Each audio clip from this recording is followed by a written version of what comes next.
Good morning class. आज का topic है कंडक्टोमेट्रिक टाइट्रेशन। कंडक्टोमेट्रिक टाइट्रेशन क्या होता है? ऐसा टाइट्रेशन जिसका एंडिंग पॉइंट हम कंडक्टेंस का यूज़ करके निकालते हैं, ऐसे टाइट्रेशन को हम बोलते हैं कंडक्टोमेट्रिक टाइट्रेशन। टाइट्रेशन में दो पार्ट होते हैं, एक होता है आपका टाइट्रिएंट और दूसरा आपका होता है टाइट्राइड। ठीक है, टाइट्रिएंट और टाइट्राइड आपस में क्या करते हैं? रिएक्शन करते हैं। ओके, पहले आपके पास प्योर टाइट्रेंट होता है और उसमें आप ड्रॉप वाइज क्या डालते हैं? टाइट्राइड डालते हैं। ये दोनों आपस में रिएक्शन करते हैं और कोई प्रोडक्ट फॉर्म होती है। अब जब ये प्योर था, टाइट्रेंट आपका प्योर था, तो इसमें अलग तरह के आयन थे और जब आयंस अलग होंगे तो इनमें कंडक्टेंस भी अलग होगी। कॉर्नलॉस लॉ के अकॉर्डिंग क्या था? जो आपके कंडक्टेंस होता है वो डिपेंड करता है किस पे? On the number of ions and mobility. जो कॉर्नलॉस था, कॉर्नलॉस के according conductance depends upon the number of ions and mobility. जब टाइट्रेंट में टाइट्राइड को डालते हैं, जब टाइट्रेंट में हम टाइट्राइड को डालते हैं तो इनके बीच रिएक्शन होती है और एक दूसरे टाइप का इलेक्ट्रोलाइट बनता है। पहले ये इलेक्ट्रोलाइट कुछ और था, ये इलेक्ट्रोलाइट कुछ और था। जब हम इन दोनों को आपस में रिएक्शन कराते हैं तो जो प्रोडक्ट फॉर्म होता है वो एक दूसरे टाइप का इलेक्ट्रोलाइट बनता है। ये इलेक्ट्रोलाइट आपका वीक भी हो सकता है और स्ट्रॉन्ग भी हो सकता है। ओके, कुछ भी हो सकता है। मतलब जब सारा का सारा टाइट्रेंट टाइट्राइड के साथ रिएक्शन कर चुका होता है तो उस एंड पॉइंट में कंडक्टेंस में बहुत ज़्यादा चेंज आते हैं। ओके, और उन चेंज का यूज़ करके हम एंड पॉइंट का पता करते हैं और उसमें इसकी स्ट्रेंथ को कैलकुलेट कर सकते हैं। ओके बेटा, अब कंडक्टोमेट्रिक जो टाइट्रेशन होता है हम उसके बारे में पढ़ते हैं। तो देखो, जो कंडक्टोमेट्रिक टाइट्रेशन होता है वो आपका एसिड बेस्ड टाइट्रेशन होता है और प्रेसिपिटेशन टाइट्रेशन होता है। अगर हम एसिड बेस्ड टाइट्रेशन की बात करें तो एसिड आपका वीक भी हो सकता है और स्ट्रॉन्ग भी हो सकता है। यहाँ आपका बेस वीक भी हो सकता है और स्ट्रॉन्ग भी हो सकता है। तो इस एसिड बेस्ड टाइट्रेशन में हम चार कंडीशन ले सकते हैं। एक बार स्ट्रॉन्ग एसिड स्ट्रॉन्ग बेस, एक बार स्ट्रॉन्ग एसिड वीक बेस, एक बार वीक एसिड वीक बेस और एक बार वीक एसिड स्ट्रॉन्ग बेस। तो हम चार कंडीशन इसमें ले सकते हैं। ओके, मान लो हम पहला लेते हैं strong acid strong base titration. Okay, अभी मैंने आपको बताया कि जो आपका एसिड होता है वो क्या हो सकता है? स्ट्रॉन्ग भी हो सकता है। अब यहाँ पे स्ट्रॉन्ग एसिड भी हो सकता है और वीक बेस भी हो सकता है, ये भी मैंने बताया। अगर वीक एसिड हुआ तो आयंस कम बनेंगे और स्ट्रॉन्ग एसिड हुआ तो आयंस ज़्यादा बनेंगे और स्ट्रॉन्ग इलेक्ट्रोलाइट की तरह बिहेव करेगा। और अगर हमारा एसिड स्ट्रांग हुआ तो स्ट्रांग इलेक्ट्रोलाइट की तरह बिहेव करेगा और अगर इलेक्ट्रोलाइट हमारा स्ट्रांग हुआ तो उसमें कंडक्टेंस भी ज़्यादा होगी। वैसे ही बेस भी अगर स्ट्रांग हुआ तो स्ट्रांग इलेक्ट्रोलाइट बनेगा, स्ट्रांग इलेक्ट्रोलाइट अगर बनेगा तो उसमें कंडक्टेंस भी ज़्यादा होगी और हो सकता है हमारा जो बेस है वो वीक भी हो सकता है। हमने यहाँ पे केस लिया strong acid and strong base. पहले बात करते हैं, ये जो हमारा स्ट्रॉन्ग एसिड में हमने क्या लिया? HCl लिया है। स्ट्रॉन्ग बेस में हमने लिया है NaOH। अब ये जो HCl है स्ट्रॉन्ग एसिड, ये H+ और Cl- आयन में टूटता है। ठीक, ऐसे जो बेस होता है वो N+ और OH- आयन में टूटता है। मान लो जब हम स्ट्रॉन्ग एसिड की रिएक्शन स्ट्रॉन्ग बेस से कराते हैं तो जो प्रोडक्ट फॉर्म होता है वो बनता है NaCl+ वाटर। ओके, देखो यहाँ पे ये जो HCl है वो H+ और Cl- में टूटा हुआ है। तो यहाँ जो HCl है, HCl की जो कंडक्टेंस है वो किसके कारण है? H+ और Cl- आयन के कारण है। अब आप उसमें ड्रॉप बाय ड्रॉप क्या डाल रहे हो? NaOH बेस डाल रहे हो स्ट्रॉन्ग एसिड में। ठीक है, ड्रॉप बाय ड्रॉप आप उसमें NaOH डालोगे और कंडक्टेंस को क्या करते हो, नोट कर लेते हैं। जैसे ही जो HCl है HCl में NaOH डालना शुरू होता है, एसिड बेस के साथ क्या करने लगता है, रिएक्शन करता है और क्या बना लेता है, सॉल्ट एंड वाटर। यहाँ पे ये जो H2O है ये एज अ वीक इलेक्ट्रोलाइट की तरह बिहेव करता है, तो इसकी वजह से कंडक्टेंस में कोई चेंज नहीं आता। अब कंडक्टेंस में जो चेंज आया है वो किसकी वजह से है, यहाँ HCl में H+Cl- और यहाँ प्रोडक्ट में Na+ और Cl- की वजह से कंडक्टेंस में चेंज आया है। अब देखो दोनों में Cl क्या है, कॉमन है, तो इन दोनों को अगर हम कट कर दें, ठीक है, तो यहाँ पे हम बोल सकते हैं कि यहाँ पे इस H+ की जगह कौन सा आयन ले रहा है, Na+ आयन ले रहा है। H+ आयन का अगर हम साइज देखें तो साइज इसकी छोटी होती है, और अगर साइज छोटा है तो मोबिलिटी ज़्यादा होगी। अगर मोबिलिटी ज़्यादा है इसमें तो कंडक्टेंस भी ज़्यादा होगा। ओके, तो H+ आयन की कंडक्टेंस ज़्यादा होगी कंपेयर टू Na+ आयन से, ठीक है। इसकी कंडक्टेंस ज़्यादा होगी और इसकी कंडक्टेंस क्या होगी, कम होगी। धीरे धीरे जब आप HCl में NaOH डाल रहे होते हो, तो जैसे जैसे NaOH का वॉल्यूम बढ़ता जाएगा वैसे वैसे HCl के साथ रिएक्शन करता जाएगा, तो उसमें जो HCl के आयन क्या है वो कम होते जाएंगे, ठीक है, और कंडक्टेंस भी क्या हो जाएगी, धीरे धीरे कम होती चली जाएगी। तो अगर मैं एक ग्राफ बनाऊं, ये वॉल्यूम है किसका, NaOH का, और ये कंडक्टेंस है। अगर मैं इसका ग्राफ बनाऊं तो जैसे जैसे देखो पहले H+ और Cl- में था, जैसे जैसे हम ड्रॉप बाय ड्रॉप NaOH डालते जा रहे हैं, सारा का सारा H+ किस में कंज्यूम हो जा रहा है, NaOH में कंज्यूम हो जा रहा है, जिससे इसकी कंडक्टेंस कम होती जा रही है। तो यहाँ पे कंडक्टेंस में क्या आ रहा है, डिक्रीमेंट आ रहा है। एक पॉइंट के बाद यहाँ के सारे आयंस क्या हो जाते हैं, खत्म हो जाते हैं, तो कंडक्टेंस हमारा बिल्कुल बंद हो जाता है, ठीक है। धीरे ये ग्राफ में हमने क्या बनाया, डिक्रीमेंट, यहाँ से यहाँ तक कंडक्टेंस में क्या आया है, डिक्रीमेंट आया है।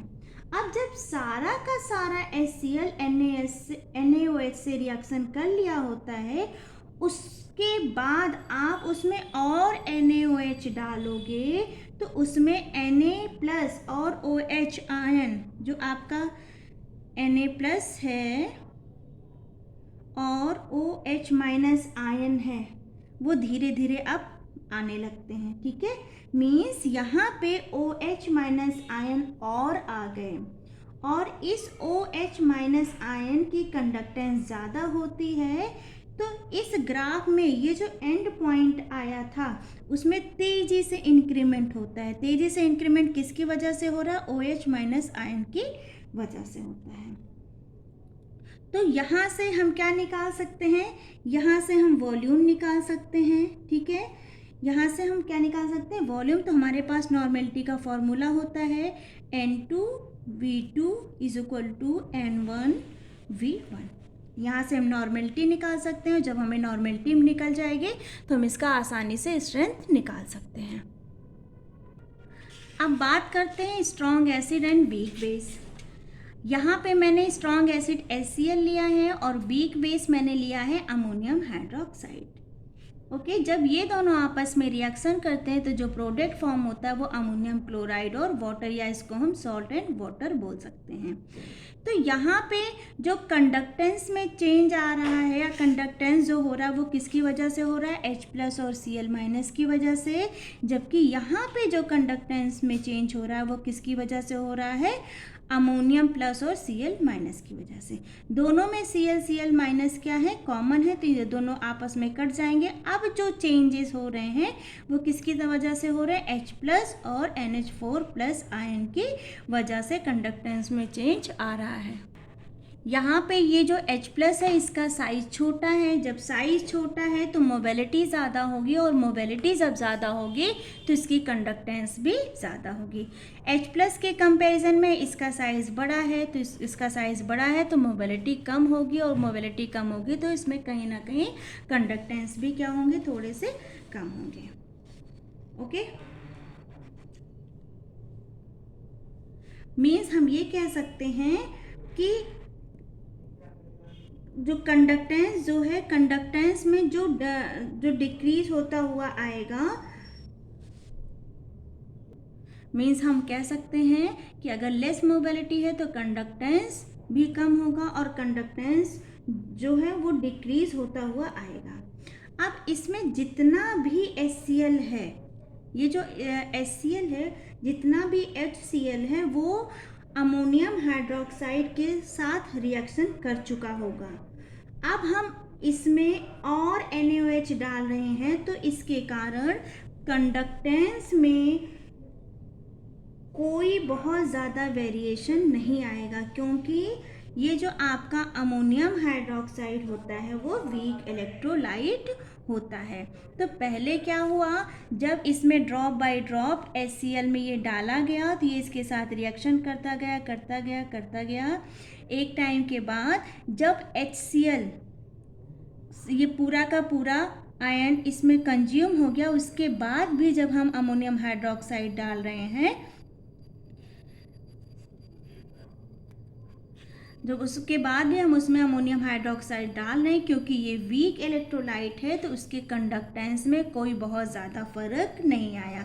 तो पहले कंडक्टेंस क्या हुआ, वो डिक्रीज हुआ, और एंड पॉइंट में पहुंचने के बाद जब हम उसमें और ज़्यादा अमोनियम हाइड्रोक्साइड डालेंगे तो उसके कंडक्टेंस में कोई चेंज नहीं आएगा, क्योंकि अमोनियम हाइड्रोक्साइड हमारा क्या होता है, वीक इलेक्ट्रोलाइट।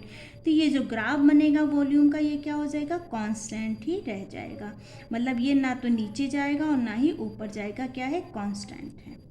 तो यहाँ से भी हम क्या निकाल सकते हैं, वॉल्यूम निकाल सकते हैं। हमारे पास नॉर्मेलिटी निकालने का फॉर्मूला होता है N1V1 = N2V2। अगर हमें नॉर्मेलिटी मिल जाएगी तो हम आसानी से इस सोल्यूशन का स्ट्रेंथ भी निकाल सकते हैं।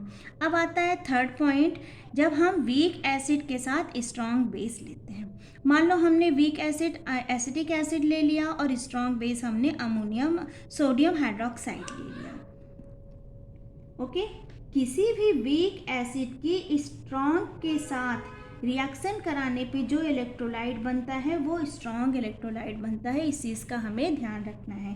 क्या बोला मैंने, जब किसी वीक एसिड की रिएक्शन हम स्ट्रॉन्ग बेस से कराते हैं तो जो इलेक्ट्रोलाइट बनता है वो इलेक्ट्रोलाइट कैसा बनता है, स्ट्रॉन्ग बनता है। ठीक है, अगर वीक इलेक्ट्रोलाइट है, मान लो हमने वीक एसिड लिया है, वीक इलेक्ट्रोलाइट लिया है, तो इसमें क्या हो गया, लेस आयन में टूटेगा, पूरी तरह से आयनाइज नहीं होगा, क्योंकि ये वीक एसिड है, और जब लेस आयनाइज होगा तो इसमें कंडक्टेंस भी क्या होगी, लेस होगी। अब ये जो स्ट्रॉन्ग इलेक्ट्रोलाइट बन रहा है ये मोर आयंस में टूटेगा, और जब ज़्यादा आयंस में टूटेगा तो इसमें अच्छी कंडक्टेंस भी होगी। ठीक है, तो हम यहाँ से कह सकते हैं कि इसमें स्लोली क्या आएगा, इंक्रीमेंट आएगा। जब सारा का सारा एसिडिक एसिड NaOH से रिएक्शन कर चुका होगा और आप उसमें और NaOH डाल रहे होगे। ठीक है, पहले सारा का सारा एसिडिक एसिड NaOH से रिएक्शन कर चुका होगा, उसके बाद आप उसमें और NaOH डाल रहे होगे, तो पहले जो आपका CH3COO- और Na+ थे, तो पहले आपके पास क्या था, CH3COO- और Na+ था। अब उसमें क्या आ जाएगा, जब हम उसमें और NaOH डालेंगे तो इसमें आपका आ जाएगा Na+ और OH- और आयंस आ जाएंगे। मतलब क्या था, जब सारा का सारा एसिटिक एसिड NaOH के साथ रिएक्शन कर चुका होगा तो सोल्यूशन में क्या हो रहा होगा आपके पास, CH3COO- और Na+। इसके बाद आप उसमें और NaOH डालोगे तो ये NaOH का अलग से आएंगे, क्या क्या मिल जाएगा हमें, और Na प्लस और OH माइनस इसमें और इंक्लूड हो जाएंगे। ठीक है, मीन्स OH आयन अलग से क्या हो रहे हैं, ये Na प्लस इसमें था ही, इसमें भी है, OH माइनस अलग से क्या हो रहे हैं, इसमें इंक्लूड हो रहे हैं। तो जब इसमें और OH माइनस इंक्लूड हो रहे हैं तो जब आयंस अलग से और इंक्लूड हो रहे हैं तो कंडक्टिविटी बढ़ेगी। तो उसको मैंने यहाँ से दिखा दिया है, ये पहले था, ठीक है, इंक्रीमेंट था, और ये और ज़्यादा इंक्रीमेंट हुआ है, और ये बीच का इसका क्या है, एंडिंग पॉइंट। ठीक है, तो यहाँ से हम क्या इसका क्या निकाल सकते हैं, वॉल्यूम निकाल सकते हैं, और हमारे पास नॉर्मेलिटी का फॉर्मूला है N1V1 = N2V2। अगर हम नॉर्मेलिटी निकाल लेंगे तो हम इसका स्ट्रेंथ भी आसानी से निकाल सकते हैं। अब हम बात करते हैं weak acid and weak base की। वीक एसिड में यहाँ हमने क्या लिया है, एसिटिक एसिड लिया है, और वीक बेस में हमने क्या लिया है, अमोनियम हाइड्रोक्साइड। पहले वीक इलेक्ट्रोलाइट था, अब ये किस में कन्वर्ट हो गया, स्ट्रॉन्ग बढ़ गया है। ठीक है, अब जैसे जैसे ये स्ट्रॉन्ग इलेक्ट्रोलाइट बनता जाएगा, इसमें आयंस भी बढ़ते जाएंगे, और जब आयंस बढ़ेंगे तो कंडक्टेंस भी बढ़ेगा और रिएक्शन कंप्लीट हो जाएगी। अब उसमें हम और NaOH डालेंगे तो कंडक्टेंस में बहुत ज़्यादा इफेक्ट नहीं आएगा, मीन्स जो हमारी कंडक्टेंस है वो क्या हो जाएगी, स्टेबल। मतलब पहले कंडक्टेंस हमारी बढ़ी और उसके बाद एक टाइम के बाद जो कंडक्टेंस है वो क्या हो गई, स्टेबल हो गई। तो यहाँ से हम इसका वॉल्यूम निकाल सकते हैं। ठीक है, और ये नॉर्मेलिटी का फॉर्मूला हो गया N1V1 = N2V2, और इसी नॉर्मेलिटी से हम क्या निकाल सकते हैं, इसके स्ट्रेंथ भी निकाल सकते हैं। अब बात करते हैं प्रेसिपिटेशन टाइट्रेशन की। प्रेसिपिटेशन टाइट्रेशन के लिए हम क्या करते हैं, हम AgNO3 में क्या बोलते हैं, KCl डालते हैं। AgNO3 की रिएक्शन KCl से कराते हैं तो AgClPpt के फॉर्म में मिलता है और KNO3 मिलता है। यहाँ पे अगर हम देखें तो यहाँ पे Ag प्लस NO3 में ब्रेक हो रहा है, ये तो PPT बन गया, इसका तो कोई यूज़ ही नहीं है, और यहाँ पे K प्लस और NO3 में ब्रेक डाउन हो रहा है। ठीक है, अब ये दोनों कॉमन थे तो इनको मैंने कैंसिल कर दिया। यहाँ पे Ag प्लस और K प्लस ये दोनों ऑलमोस्ट इक्वल साइज़ के होंगे, तो जब इक्वल साइज़ के होंगे तो इनकी मोबिलिटी भी ऑलमोस्ट इक्वल होगी। जब मोबिलिटी ऑलमोस्ट इक्वल होगी तो इनके कंडक्टेंस में कोई भी चेंजेस नहीं आएगा। ठीक है, अब इसके बाद जब हम इसमें और KCl डालेंगे तो ये किस में टूट जाएगा, K प्लस Cl माइनस में टूटेगा। तो यहाँ पर जो Cl माइनस है, Cl माइनस और K प्लस में टूटेगा, तो यहाँ पे ये जो Cl माइनस आयन है, पहले तो इसमें क्या था, K प्लस ऐड ही था, ये जो Cl माइनस है वो एक्स्ट्रा आयन ऐड हो रहे हैं। ठीक है, तो K प्लस यहाँ था, Ag प्लस था, NO3 माइनस था, ये तो कैंसिल हो गया, ये इन दोनों की कंडक्टिविटी सेम है तो कोई चेंज आ नहीं रहा। अब इसमें अगर हम और KCl डालेंगे तो इसमें K तो पहले से ही था, K से तो कोई फ़र्क आ नहीं रहा कंडक्टेंस में, तो ये Cl माइनस की वजह से अब इसके कंडक्टेंस में क्या आएगा, इंक्रीमेंट आएगा। तो यहाँ मैंने ग्राफ में दिखाया है कि पहले जो कंडक्टेंस थी वो क्या थी, इक्वल थी, सेम थी, स्टेबल थी। जैसे ही हमने रिएक्शन के बाद, कंप्लीट रिएक्शन के बाद और KCl डालना शुरू किया तो Cl माइनस आयन की वजह से इसके कंडक्टेंस में इंक्रीमेंट आया है। ये जो पॉइंट होता है इसको हम बोलते हैं एंडिंग पॉइंट या एंड पॉइंट। अब यहाँ से भी हम वही चीज़ कर सकते हैं, नॉर्मेलिटी का फॉर्मूला हमको पता है, नॉर्मेलिटी निकालने का, नॉर्मेलिटी के बाद हम इसकी स्ट्रेंथ निकाल सकते हैं। तो आई होप आपको समझ में आया होगा। Thank you.